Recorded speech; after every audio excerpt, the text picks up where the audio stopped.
So before I announce who I am, let's see who you are. How many folks in here are working on Azure? Should be everybody, right? You're not here because you work on Google. How many folks are here because they deploy IaaS in Azure? Okay. How many are IT pros? Lots. I like IT pros in security sessions. Yes, good, good. How many are security folks? That's me. All right, a little more. Every year I come to Ignite, more and more security folks are coming, so I think it's a really, really great thing. So who am I? I am Nicholas DeCola. I am a principal group program manager in our security CXE, or customer experience engineering org. I'm also on Twitter as at MasterSecJedi. I'm a super Star Wars nerd. I love Star Wars. So that's kind of where I get all that from. But hopefully, you are here because you have migrated some VMs to Azure, and you're saying, how do we make sure they're secure? Right? So you're saying, Nick, I'm here. Tell me how to make these VMs secure. How do I keep them secure? How do I keep the attackers out? Right? Good news, I got your back. Right? We're going to cover it during this session, and we're going to talk about the things that you can do to make sure your IaaS VMs are secure, and how a key component, Azure Security Center, can help you do that. So we're going to say, most people say success. I'm going to say secure. These are the key pillars to be secure with your VMs in Azure, right? You got to focus on identity, right? We've heard that many times throughout the security presentations. Identity is core. Protect against malware and attacks. Conduct that update management. We're still got to work on update management. This is something that everybody I talk to has got to work on. Virtual machine security posture, and control your networking. All right? So, one of my slides got a little messed up there, but using this cool new Zoom feature, so I'm learning as we go there. So first thing, how many people are using MFA for their admins? Oh my gosh, look at all those people using MFA. Can I hug all of you, please? MFA, use MFA, right? I'm not going to beat this one too long. Every security talk you go to this week at Microsoft Ignite is going to say use MFA. There's a reason. It will block 99% of the attacks, okay? All accounts should have it if they're accessing those Azure virtual machines. Doesn't matter if they're just readers. Readers can, if I'm an attacker and I get your account and I just have reader to your VMs, I've just learned their names, their IP addresses. It's all recon, right? And if you've done certified ethical hacking or OCSP or any of those types of security certifications, it all starts with reconnaissance, right? Footprinting, then you move all the way through the stack. So, important to prevent attackers from taking over your account. Good RBAC, right? Making sure that you have resource group, subscription, and even now a management group. We make it much easier so you can apply it across all your subscriptions, right? Gets a little bit easier every time we add more and more to this. And of course, if they do get an account, you want to have good least privilege access so they don't get access to everything, right? We can't prevent all attacks. Some attacks are going to occur. It's a reality. It's okay. We can prevent a lot of it, and we can mitigate a lot of it by using these things. And last, used privilege identity management for those admin accounts. How many folks are using AAD PIM? Yes. Interactive session. We're getting a lot of hands up. I love it. This is awesome. This will limit your standing administrator access, right? And hopefully, if someone does get an account, they don't have that access, and so they're limited. Now, granted, if I'm an attacker, I can go do the PIM workflow and try to elevate my account, but hopefully you have some type of approval workflow and process if you need to, right, to limit that. All right. So I asked you how many use MFA, and we're going to switch over to demo on those few things really quickly. So, how many folks have looked at their Azure Secure Score in Azure Security Center? All right, that's not enough hands. I need more hands next year, okay? We need more hands. It's all about Secure Score, right? Like, people ask me all the time, Nick, how do we make sure we're doing the right things in Azure for security? It's literally right here. We have all the recommendations for you. Now, we're working on some. We got some gaps in some areas. We're working on it.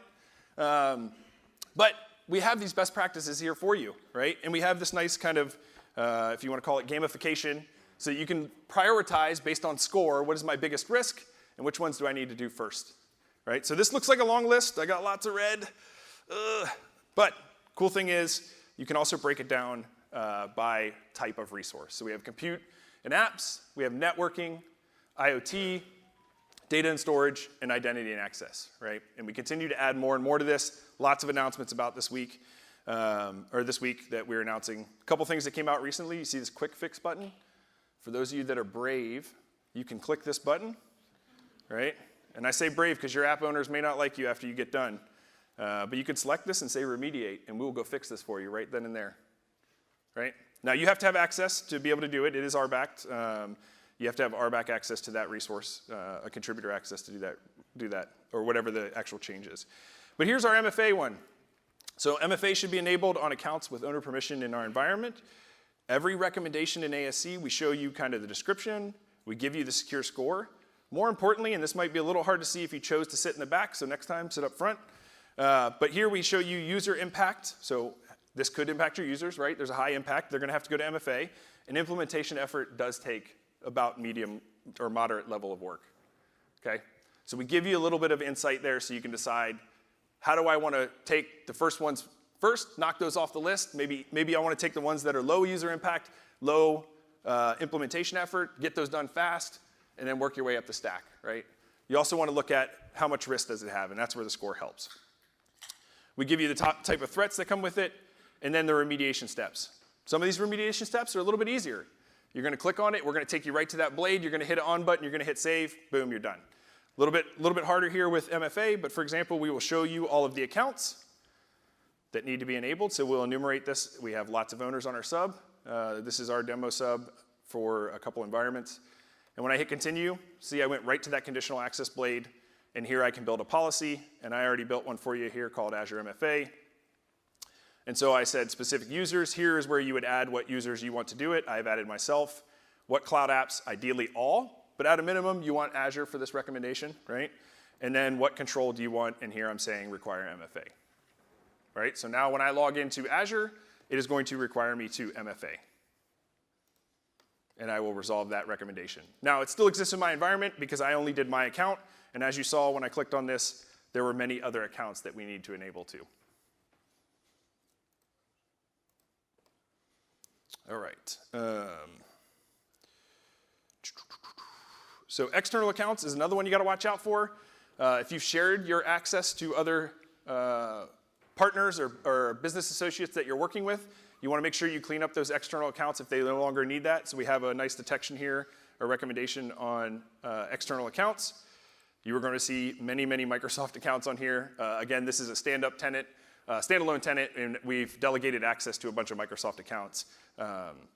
So these are all considered external, so it's just kind of poor hygiene in our environment, but it's what we have to do for our demo environment. Cool thing is I have a nice recommendation for it. And then the last one with PIM, you need to go to Azure AD. We don't necessarily have a recommendation for PIM. I'm sorry, it's not in Azure AD anymore. It's been moved to Azure AD Privileged Identity Management. Here you can click on Azure AD roles, and you can walk through a nice wizard here. So it's going to discover the roles. Maybe I want my global admins to PIM. We can see all the users. We're going to say next. It's not actually going to select the users. We still have to actually select the users. You cannot select yourself when you're doing this, so you have to do it as someone else. But I could go in here and pick my Endocola account, which is me, the Security Jedi, and hit next. And I can enable PIM by clicking OK. Make sense? Everybody with me? Yes, sir? So are you able to select a bulk? Yep. Yep. So if I go back and just do this one more time. And the question was, can you select a bulk? So yes, I can say next, and I can click these. We don't have a nice bulk selector button, but you can select multiples. Yep. Great question.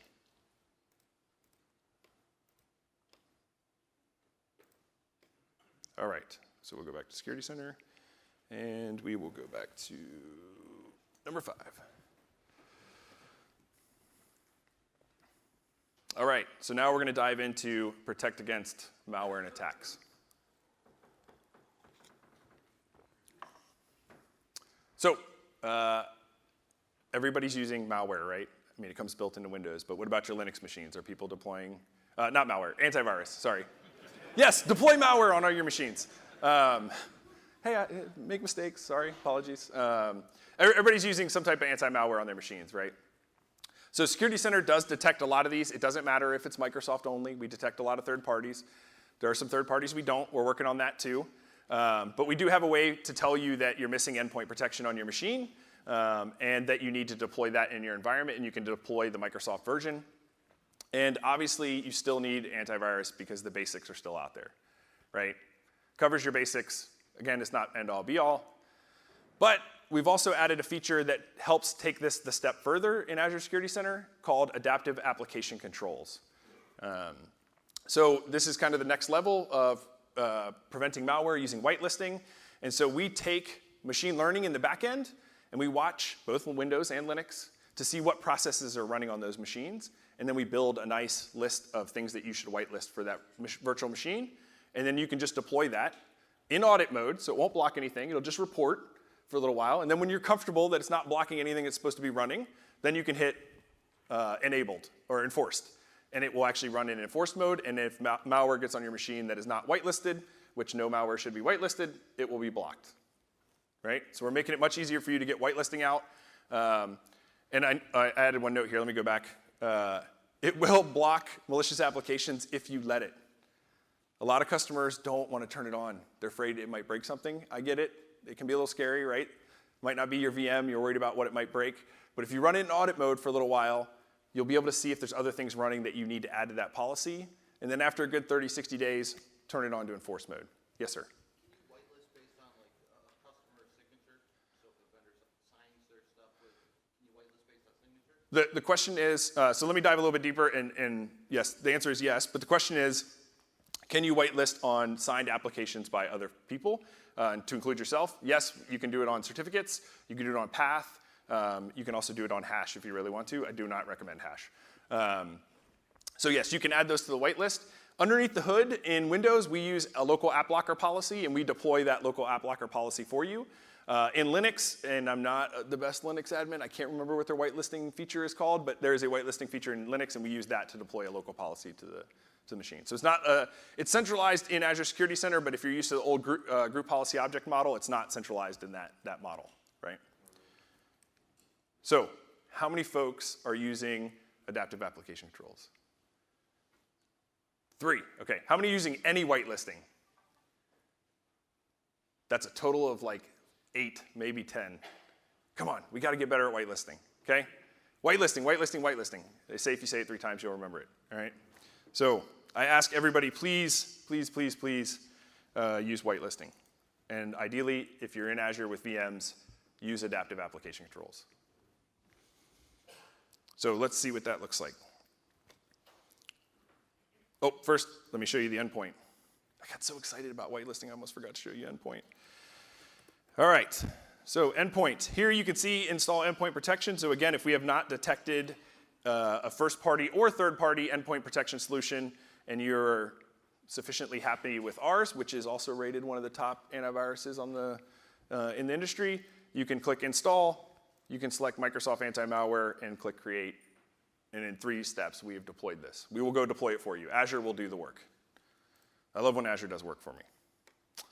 The second thing is once you have that, we then monitor those to show you things like, hey, you have signatures out of date, or the real-time protection is turned off inside of there.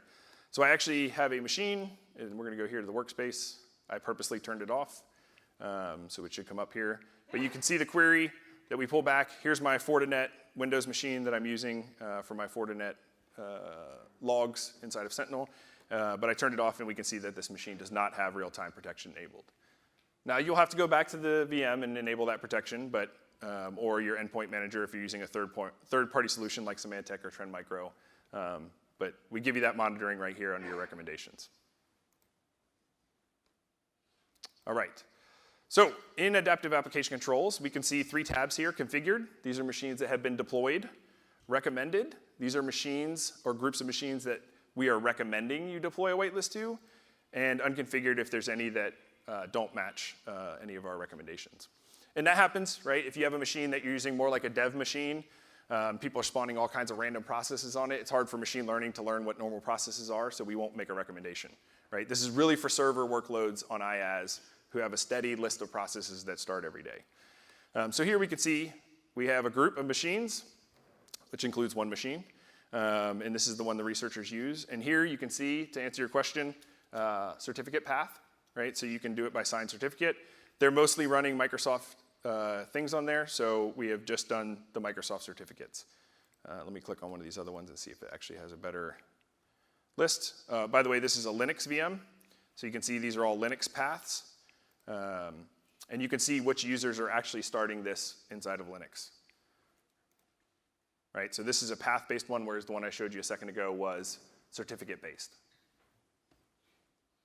And here you can see some other applications that were found and run in the environment. And so I can click create, it will go create that, and what you'll end up with is what you see here under configured. And so I have a group running in audit mode, so I can see the servers. I can see any publisher whitelisting rules, so this is certificate. Any path whitelisting rules, so again, this is Linux, we see all the path ones. And if there's any hash rules as part of that policy as well, which there are none for this specific one. And you can see any recent alerts. So we don't have one on this VM. Let's see if we have one here. So we do see that there were some violations. Oh, I should go back real quick. You can see here, this is in audit mode, by the way, versus enforce mode. So I can see here, there was a couple executables that were run that were audited outside of our whitelist. And when I click on those show up in your security alerts blade, which we'll talk about a little later. And I can dive in. I can see, again, it's my Fortinet Win machine. And here I can see there was a following executable run on the machine.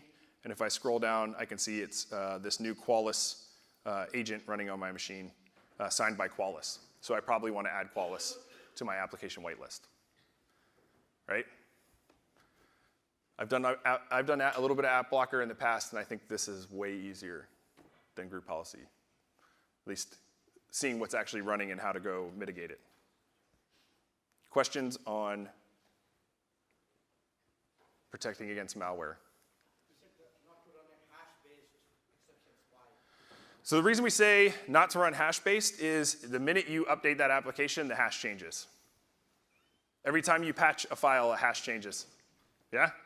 So super hard to manage. If you know you were never going to patch that file and that file will always be the same forever because you wrote it in-house, sure, by all means, run a hash. But anything in Windows and any other operating system, the minute you patch it, the hash is going to change, and now you just broke something. So certificate or path is much better option. Certificate's the easiest. Path is a little more complex, but you can use either one. And I got to flip back. All right, diving in. Yes, sir. So for the adaptive security, Linux VMs are monitor only or audit only. Is that still the case, or is that changing? Ooh, that is a great question. I will have to ask somebody the answer to that one. So the article still remains. So I don't know Yeah. if it's changing or No, I don't think it has. I will give you that because that's a stump me question. Great one. Yeah, follow up with me afterwards, and I will check with the feature PM to make sure that it. Oh, sorry. The question was, is it audit only, or can we actually block now?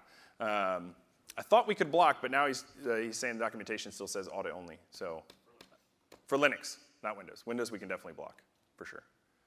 So I will find the answer. Great question. Stumped me. Ugh. All right, update management. How many in here are patching? Truthfully, put your hands down. Truthfully, how many are patching? Come on. I guarantee there's some missing patches in this environment, for sure. All right, apply system updates, right? This is really hard for customers.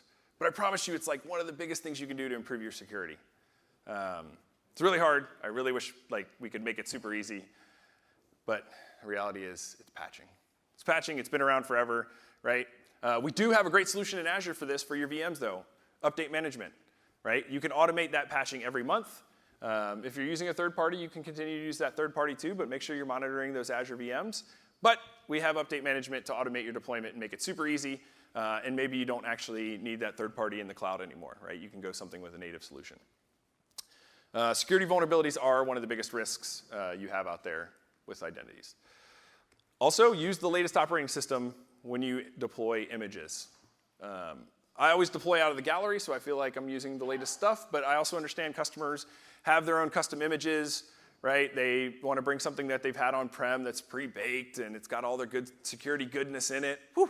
But try to update those OS images and use the latest ones, right? The gallery is there to deploy the latest ones. You can bake that into your ARM templates if you're deploying in a DevOps pipeline, but it makes it easy. And obviously that includes all of our latest security features. And have a plan for BCDR, right? Business continuity and disaster recovery. I always mispronounce that. It's a lot of words. But back up your VMs using Azure Backup, or have a plan to rapidly deploy your stuff, right? And you can do that with ARM and DevOps pipelines and things like that. But make sure that if your VM does get compromised and you have to get rid of that thing, or snapshot it so that security can do all the cool forensic stuff we like to do on virtual machines. So have a good backup that you can roll back quickly in Azure, or scrap it and redeploy really fast, right?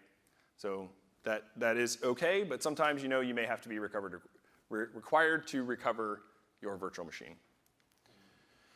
So, by show of hands, how many are using update management? All right, a few. How many still use SCCM? I used to do SCCM too, so I know a little bit about that one. Third party, like BigFix, some other solution, okay? In your cloud VMs is what I meant, right? Not your on-prem, cloud VMs. So, awesome. I appreciate the feedback. So, let's jump over to demo these, talk about them. We're on updates and backup, okay. So, again, great thing about Azure Security Center is we have a nice recommendation. So when your third party tells you they've patched that VM in the cloud, we know they're wrong, okay? Azure Security Center is going to tell you that it's not patched, or maybe they will tell you it's patched. So we have a nice recommendation here about system updates. Again, this is very focused on critical security updates, right? We're not gonna tell you all the other stuff that's gotta get patched. Very much focused on critical security updates because we wanna keep you secure, and it works for Windows and Linux. If you notice, I'm saying this a lot because Microsoft doesn't normally mention Linux, but we're getting much better. We love Linux now. We're doing a lot to make sure every feature we have works on both systems across the board, right? So we can see here we got a update for Adobe Flash that's due. That's pretty critical. We have some patches for Red Hat. We keep going down, and the list goes down, and you can see the different sorts there. And so I can click on this. I will get more information about that update. We'll give you the link to the critical security update so you can go read about it. But let's look at update management. Actually, I need to flip over, sorry. We have this in another one.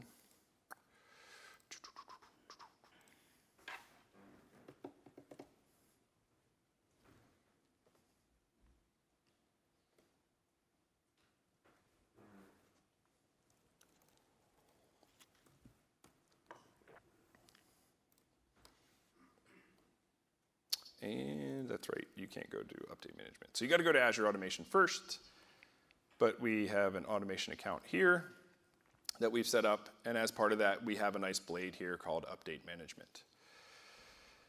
So we'll give it a sec, and let me zoom out to make it a little bit better for you. Is that too small in the back? Legible? Legible? Okay, cool. So we can see our different machines here in the environment. We have 0 non-compliant machines, because we let update management do its job, right? It's patching all of our machines for us, so we can see the different machines. We can see that it does have some other missing updates, but the good thing is we're not missing any critical or security updates inside the environment. So we can go over here and pivot and see those updates that we recommend to deploy. Again, you can click on those, and we're gonna give you the log query. All this data is stored in log analytics underneath, so you can write really cool queries on top of it. And so we can see the machines that need that patch. And then we have a deployment schedule here that you can see. And so we've said, hey, we want to deploy to a group of machines. You can see this is Azure and non-Azure, so you can use update management for your on-prem, AWS, and other cloud VMs. We can say what updates we want to deploy, what update classifications. We basically have this set to critical and security updates. And then we say, go ahead and reboot required and run this weekly. So we don't have to do anything. It's gonna do everything for us. It's gonna see what patches are required. It's gonna go pull those patches. It's gonna tell the agent on the machine to go get the updates and actually install them in your environment. Yes? Is that, you said monthly, right? That's one of the problems. It was weekly before. Is this Monthly? No, yeah, for the patch management, because before you couldn't schedule when you could do the patches, at least on Azure Blob, I guess. That's a great question. I'm not as familiar with update management, right? I'm more on the ASC side, but as far as I've known, they've had week and month schedules since it was in OMS. So, but maybe they did add it recently. Yes, sir. Patching third-party applications. Yes. No. It is for the main driver is the Windows updates and the core Linux updates that come from Linux services. Wow, lots of Windows update. There was one person behind you. Hold on one sec. All the way in the back.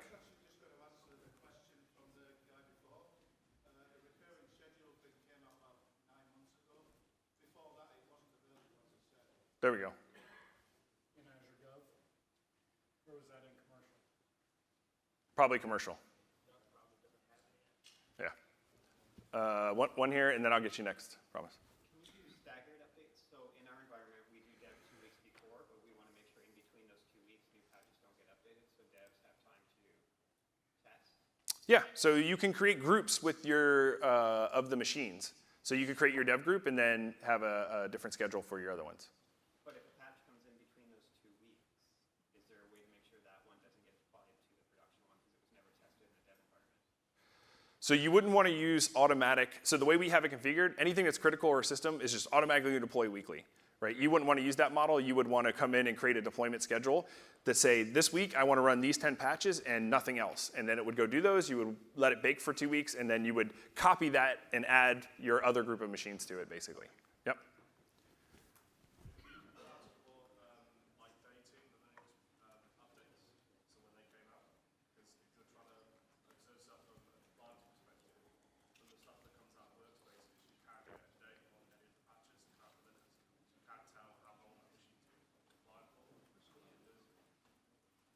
I don't think I understand the question. You're going to have to repeat it one more time. Sorry. So you know like the Linux patches, do Yep. you plan to support providing a date on when they came out? Ooh, that I don't know. Follow up with me afterwards, and let's share emails, and I'll find the update management PM. Good question. Yeah, we have a kind of policy is we only can do 1 month and 1 particular day. Each month is a different time. So we want like some kind of create some kind of a policy at a certain time period. I click a button, now they starting update. Is that possible? The time every month is different. But usually at midnight, 1 o'clock, 2 o'clock, and we only have a 3-hour window. Yeah. So we have the concept of maintenance window, right? But I'm thinking I think the right way to do this is to deploy a deployment schedule each month, since you have a different day every month that's going to be appropriate for deploying patches in your environment. So, sorry, I'm really bad at repeating the questions, so yell at me if I don't do that. The question was, we patch on Monday 1 month and Tuesday the next month, and it might be Friday the next month, so how do we do that? Because like in this, I have a single one that just deploys weekly. So the right way would be to create a new deployment schedule to do that deployment for those set of patches for that day, and you put in the time that you want to deploy it, and then next month you would just have to repeat that, unfortunately. You'd have to make a new deployment schedule every month because your time windows change. Awesome questions. Okay, backup.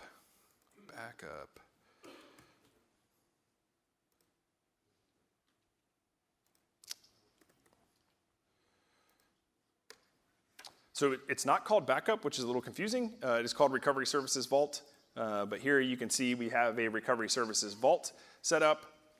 Here we can grab what workloads we want to back up. And so I can say I want to do an Azure virtual machine. I would create a policy. We have a default policy. This is daily at 1:23 or 1:30 a.m. And then you can pick what items you want to back up and add that to the backup schedule. And then here, under backup items, you can see what's been backed up. So you can see we have 10 VMs backed up. And I'm not going to go through the whole policy of restoration or anything like that, but I just want to show you it's pretty simple to add items to your backup policy to make sure they're backed up. Yes? Are there any plans to splitting them up, backup inside recovery? Backup outside of recovery? No, just splitting them up. Like now you have 1 and 2 for a site recovery vault.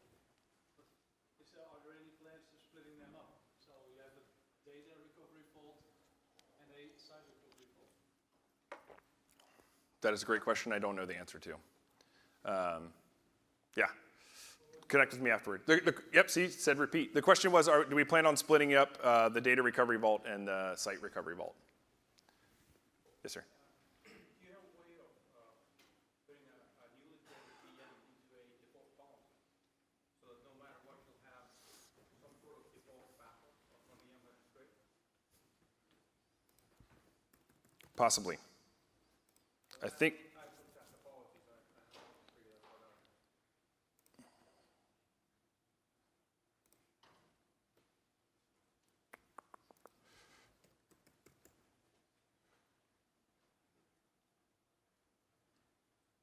Well, here's a policy to tell you, oh no, that's for SQL. It's not for VMs. Where's the one for VMs? Nope, not one for VMs. Good question. I don't think we have a way to do that. Because the question was, can you automatically add virtual machines to a backup policy whenever they're deployed?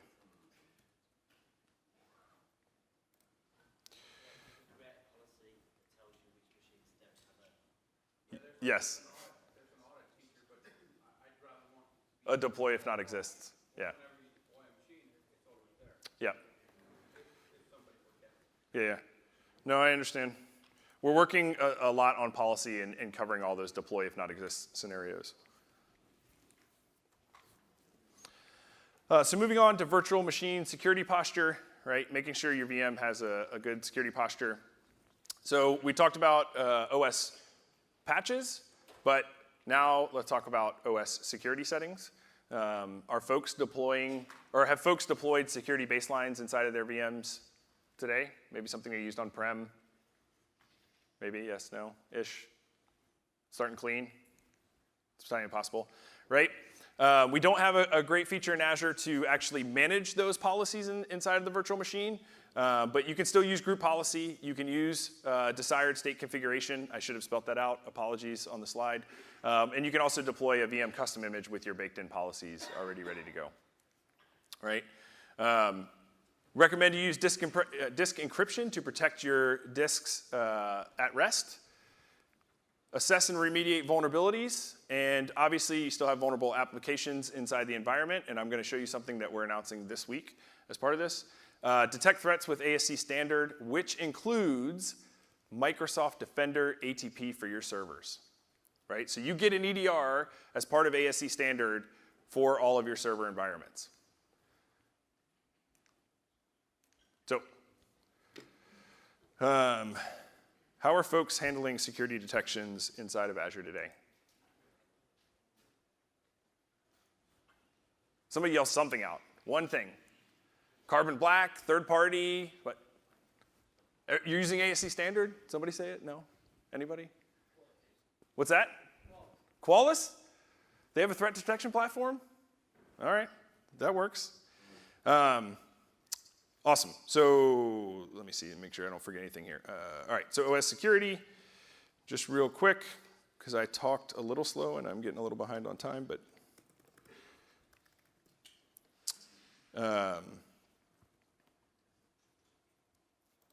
so here we have a recommendation for security configurations. This is based off the Microsoft OS security best practices baseline. Right? We also have recommendations for Linux. So you can see these here. Again, you will have to go remediate these using some type of system like DSC. Guest policies can also audit this in Azure. I would imagine at some point they add the capability to deploy those inside the environment, or inside your guest VM too. Disk encryption. So we have a nice recommendation for disk encryption should be enabled on your virtual machines. Here you can see the different virtual machines that need to be enabled. I'm going to pick on my Ceph machine for Fortinet. It'll take us right to that blade, and then here I can click encryption at the top, and I would pick what disks I want to encrypt.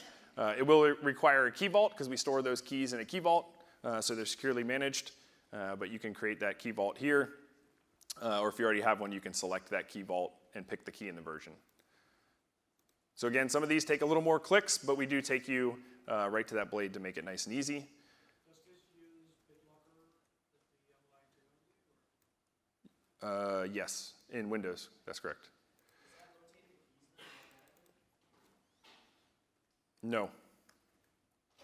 The question was, does it rotate the keys automatically? No. Just like BitLocker on your machine, it has the keys.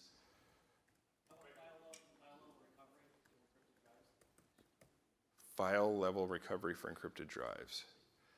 The question was, what about file level recovery? And my question back to you is, what about it? So today, when you try to do file level recovery on BitLocker encrypted drive, it says you can't do it. You have to restore the whole drive. That's right. It's the same thing because we use BitLocker. That's correct. Can you connect to any third-party keyboards? Ooh. I don't know the answer to that question. I believe it's only integrated with Key Vault. All right, so here you can see, where's my, vulnerability assessment. Why is it missing? Oh, so enable built-in vulnerability assessment solution. This is in preview. We are announcing this week. We have partnered with Qualys for vulnerability assessment on your virtual machines. So we will deploy the Qualys agent for you to these virtual machines. Again, this is a quick fix that you can do by clicking remediate. We will go deploy that agent. And this is part of ASC standard, so you will need the premium tier. But once that happens, we have worked with Qualys, so everything that agent reports to their cloud gets pulled into our ASC environment. So you don't even need to access the Qualys vulnerability assessment console anymore. We put it all right inside of Azure Security Center for you here. And so you'll see everything that they send to us from Qualys.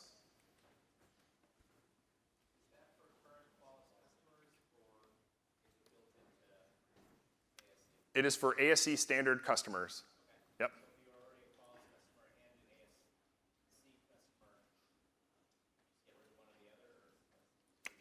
Yeah, the other.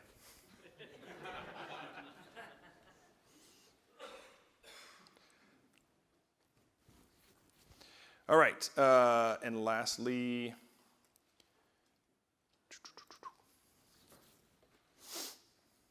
let me make sure I got the right subscriptions here. I just want to show the Defender ATP integration. So first, you have to enable it in your environment, but here in pricings and settings, when you pick on your subscription, you can configure all this through policy too, but you have to make sure you say allow Windows Defender ATP to access my data. We will provision, once you've put the Microsoft monitoring agent, which is what ASC uses on the VM, we will provision the Defender ATP part of that to the system, and then we'll create an environment if you don't already have a Defender ATP environment. If you do, we'll connect to the one you already have, and then you'll get Defender ATP for your servers, right? So not gonna cover all the capabilities. They have a ton of capabilities. There's tons of sessions on Defender ATP. As a matter of fact, I think Heike is presenting right now at the same time. So you're here and didn't go to hers, which is better for me. But she's really good at Defender ATP. Once you have that enabled, we will, in Azure Security Center, again, this is part of the standard tier. Here, when you come to security alerts, Defender ATP provides a lot of detections, a huge list of them. I'm not gonna go through any type of list of them, but we will pull in those Defender ATP alerts along with detections that we have in Azure Security Center. So you're getting everything that Defender ATP detects, plus everything that ASC detects on your servers rolled up into this threat protection capability. So here you can see in security alerts, two things to point out. One, you can see the different alerts singly. So I can see, hey, somebody had Mimikatz running on a box. We do a lot of testing in this environment, so we have a lot of Mimikatz. And I can just see those machines. And you can see here, it came from Defender ATP. And I can click that. This will actually fail because I don't have RBAC access to that one, I think. And so if you did have access, you would see that in the Defender ATP portal. The second thing to note, one of the capabilities we also provide with Azure Security Center, won't spend a lot of time on it, but we have this capability we call Fusion. So we use ML to look at different security alerts individually and if they're part of the same attack kill chain, we will fuse those incident. So you can see here there's 3 different alerts. We believe they are part of the same attack kill chain. We have fused it into one incident so that this is basically alert correlation if you've done security stuff in the past.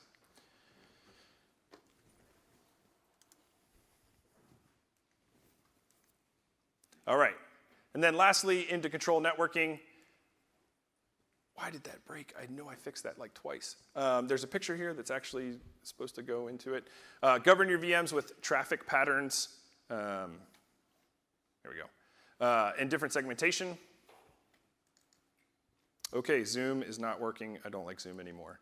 Limit access to management ports. I will go to that slide. It's at the end here. Use just-in-time VM access, which is integrated with Azure Firewall and your NSGs. We'll show that here in a second. Or use Azure Bastion to protect your management ports on your VMs. You want to reduce the risk of those management ports.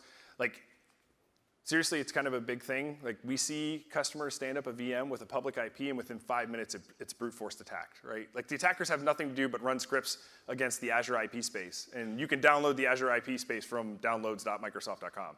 This is not that hard, right? So they're just waiting for you to put that RDB port or that SSH port, and now they got an IP, and all they have to do is start brute forcing your accounts. We do detect that, by the way, too. And use adaptive network hardening. This is much like our adaptive application controls. We use machine learning to look at your management ports that are being connected to and recommend that you close those down.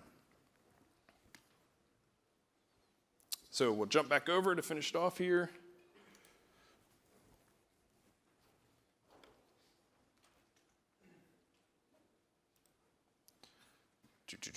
So subnets, JIT, and so we have a nice recommendation here for NSGs. So if somebody does deploy a subnet in your environment and they don't put an NSG on it or a network security group, we have a nice recommendation here. And then you can go deploy an NSG on that environment. We'll take you right to the blade or right to the subnet, and you can add that NSG.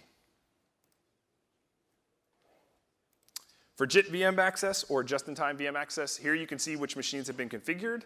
Just like adaptive application controls, we have recommended, or if we don't have a recommendation. So for something to show up on recommended, we actually monitor to see, 1, if the ports are open, and 2, people are actually accessing it. But once you have a machine that's enabled, and I should probably actually go to this environment. It might be a little better, because I think we have some recommended. Nope. So here we can see a configured machine, and when I want to access that machine, I can just say request access. The policy allows 22, 3389. I can say on, and I can say I want my IP or IP address range and how long up to the maximum amount that's configured in the policy, right? And so in your policy, you can add other management ports. Any port and protocol will work, but obviously you don't want to lock down something like HTTPS if it's a web server, right? This is management ports.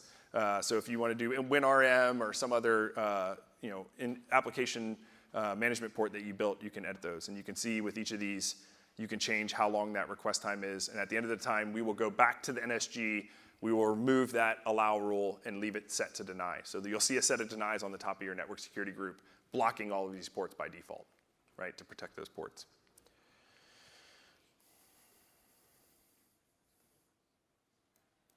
And then lastly, we just released this not that long ago, which is adaptive network hardening. So here I can see recommendations for these virtual machines that we're recommending you lock those ports down. When you click on the machine, you will actually see, hey, we're recommending that port 22 be locked down, so this would be fixed with JIT, but you will also see other ports and protocols that may be used that we recommend you lock down. Mostly around management ports right now, but another good way to detect those inside your environment. So I have 38 seconds, so I'm going to leave you with, oh, this is really driving me crazy. I just want to show you the network slide. So in network segmentation, make sure you consider all of your options, right? In north-south traffic coming in and out of your networks, east-west traffic between your VNets that your VMs are on, right? So I wasn't planning on spending a lot of time on that, but I just wanted to make sure you saw it. And then please, by all means, attend our other sessions later this week on Azure Security Center. So I have one gift card left for one great question. Yes? I don't think this is going to be a great question, but You're starting off on the wrong foot, but I credit you. if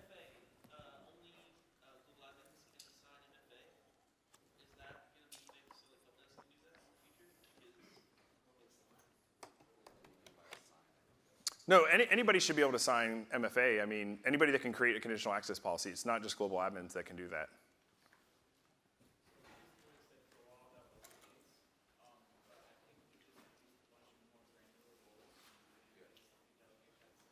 Yeah.